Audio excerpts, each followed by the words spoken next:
Hey Sunrise, welcome to the new contact trigger demonstration for the Sunrise Zapier app. I am starting from my dashboard page and I'm going to navigate over to the left-hand side here and click the Make a Zap button. And the first step that I need to do is set up this trigger. So I'm going to select my Sunrise app and I'm going to choose my triggering event. And in this case, this whole demo is revolving around the new contact trigger. So let's go ahead and click continue there. We will log in. And the one and only input field that the trigger is asking us for is to select our organization, and it is required. And so just a quick refresher, if you haven't seen any of the other demonstrations, this organization list here is all of the organizations that I have created and have associated with the user account that I'm logged into Sunrise with for my Zapier here. So I'm going to select this Lendio organization. Go ahead and click continue. We'll test our trigger, make sure we're getting something back. Awesome. So Sunrise just sent us back a data object, which is representative of a contact. And if we look through this really quickly, we see there's a contact name, a country, street, all that good stuff, phone number. And then I want to point your attention to this item here. It's called contact persons. And so in Sunrise, a contact can be a company. So it can be AT&T, for example, or Delta Airlines. And then within the company, there can be some contact persons information, an email, let's say, and a name that you can then send an invoice, for example, to that contact person's email. And so this is a list. This contact, Nintendo, has several contact persons. There's an email address associated with one, contact@nes.com. There is no name associated with that contact person. And then there's a second contact person whose name is Mario Bro, and his email is mario@nes.com. And so this is going to come into play further on down the line once we go set up our action. So now we're in step number 2. We've got to select an app that we want to fire off an action every time we create a new contact in our Sunrise account in the Lendio organization that we had selected. So for this demo, I'm going to hook up my Stripe app, and I'm going to use their action called create customer. So that makes a lot of sense, right? So what we're telling this Zap to do is every time we make a new contact in Sunrise, I want it to create a new customer in my Stripe account. So we'll click continue, log in again. And the first field that this action is asking us to map is an email address. So I'm going to click on that drop down. I'm going to look at all of my options in my sample data that came back from my Sunrise trigger, and there really isn't anything that says email address. The closest thing that we have is this thing called contact person's email. So let's select that and let's take a look at what this sample data looks like. So it says contact person's email, and in this case, it is a list of emails. And that is going to be trouble for us. And the reason why that's going to be trouble for us in this example is because an email address, obviously, is not several email addresses separated by a comma. This is looking for a singular email address. And so it may seem like we're kind of stuck between a rock and a hard place here because the data that we get returned from our contact object in Sunrise doesn't seem to correctly map to this create customer action in Stripe. But we have a trick up our sleeve. We're going to create an intermediate step, and we're going to use one of these helpers, these helper apps from Zapier. And we're going to use one called the formatter. So its subtitle is change how incoming data is formatted for later steps. That's exactly what we're looking to do. And so in this formatter, there's actions that we can select. We are either working with numbers, utilities, date time, and text. The label on utility says various utilities like choose value from list or, and I'm not even going to read the rest of that sentence. Uh, Utilities like choose value from list is exactly what we're looking for. So I'm going to set that up with that action. And let's see what this transform field, what our options even are. So there's something called import CSV file. So we're not importing a comma separated value file.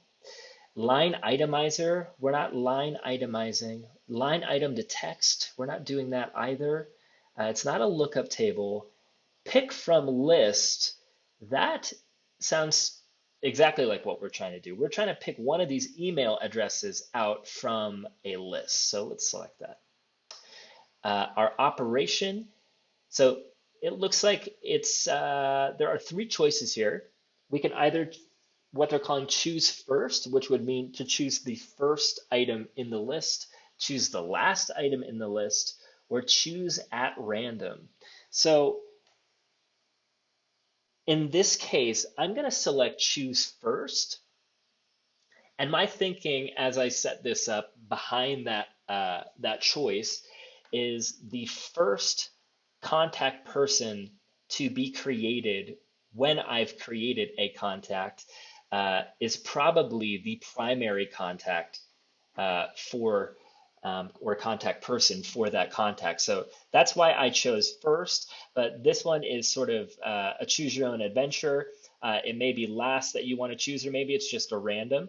But again, this action, this Stripe action does require us to have an email.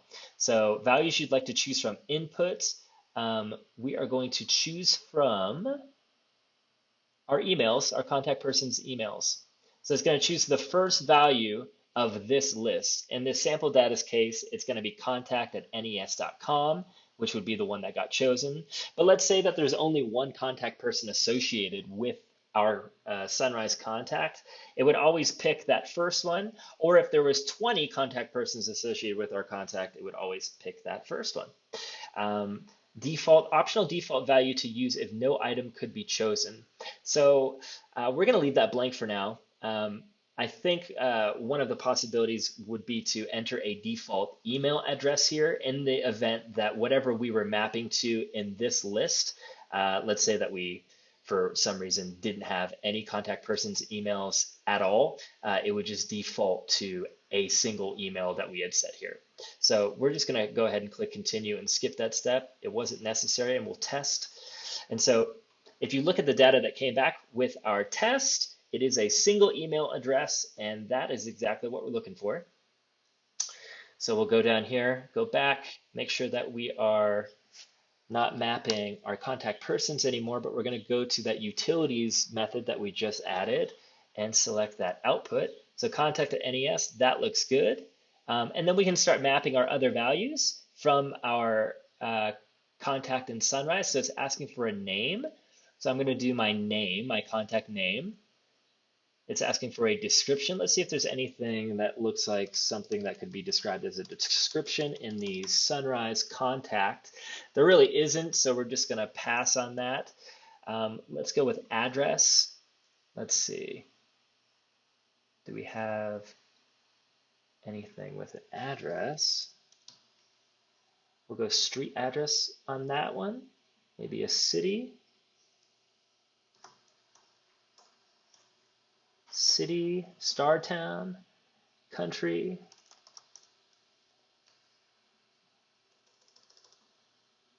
Anything with a country in it. There it is. Country code. Postal code. Let's search for zip code. There we go. And let's search for state. State. So we have a state field that is blank and a state ID, which is, it looks like US underscore AL. So it's US underscore Alabama, which is a state ID for the Sunrise app only. So I'm going to map this field to state, even though there's no data. And in the event that a state is entered as text in the Sunrise app, which can be the case if it isn't pre-selected, with those ID fields, then we can map that text to the state. Phone number, let's look for a phone number, perfect. And they have this field called metadata, which is it's specific to the Stripe Zapier app. You can map different key value pairs, which is pretty cool. And if you're interested in the Stripe app, I would suggest that you check out their docs on that. It is a pretty cool field. Anyway, so we've got all this done, and let's hit continue. And we do have a test customer. Let's retest that and make sure that that wasn't some kind of, that seemed like it was a little too fast. There we go. Okay, so we were able to create a customer in our Stripe account with all of that data mapped from our Sunrise account. And that is essentially the basics of setting up a Zap, starting with the new contact trigger in Sunrise.